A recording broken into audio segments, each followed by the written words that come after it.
Tiere haben ein schönes Leben, bevor sie geschlachtet werden.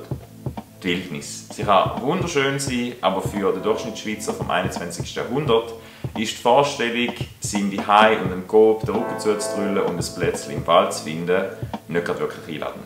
Die Wildnis ist unberechenbar. Sie ist meistens entweder zu kalt oder zu heiß, es ist nass und ganz vielmal ist sie auch ganz einfach tödlich. Für uns wäre es unvorstellbar, in der Raucherwildnis zu leben. Wieso sollte es denn den Tieren anders gehen?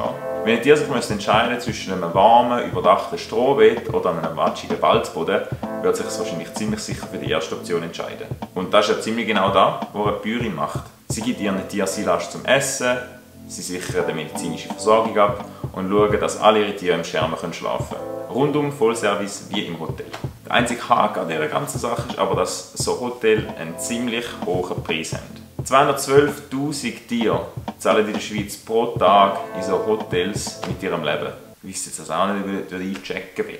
Aber ist denn da nicht einfach der Preis, den die Tiere zahlen für die Existenzsicherung, die ihnen der Bauer gibt? Das heisst, der Bauer gibt ihnen zuerst Futter, zu trinken, medizinische Versorgung, einen Platz zum Schlafen und kommt dafür als Gegenleistung nachher ein Fleisch oder Milch über. Ist das wirklich eine faire Gegenleistung? Ich glaube, ich habe die Antwort zu dieser Frage vorher gerade geliefert.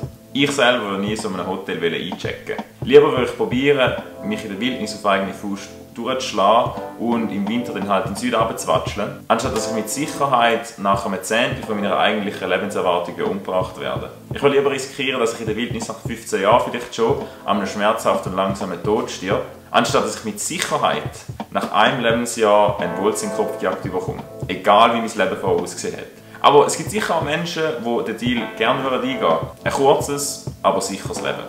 Der Unterschied zu den Tieren ist aber, dass wir den Kühen, den Säuen und den Hühnern keine Wahl lassen. Sie haben keine Wahl zwischen in der Wildnis probieren zu überleben oder sicher so ein kurzes Leben haben. Sie müssen den Deal von einem kurzen Leben eingehen. Weil wir Menschen das so wollen. Und wir machen das nicht, weil uns das Tierwohl am Herzen liegt, weil uns das Tierwohl effektiv am Herzen liegen würde, würden wir die Tiere nicht nach 1,5 Jahren oder nach schon einem Jahr schlachten, sondern wir würden sie einfach wie ein Haustier bei uns behalten und sich um sie kümmern, bis sie dann von einem natürlichen Tod sterben. Wir zwingen sie auf den Weg, weil wir nachher das Fleisch oder die Eier oder die Milch von diesen Tieren wollen. Mit Tierwohl hat das nicht wirklich viel zu tun. Das Gute an dieser ganzen Sache ist aber, dass wir uns auch für den anderen Weg entscheiden können. Geben wir doch den Tieren ihre Stimme und ihren Willen zurück und werden wir vegan.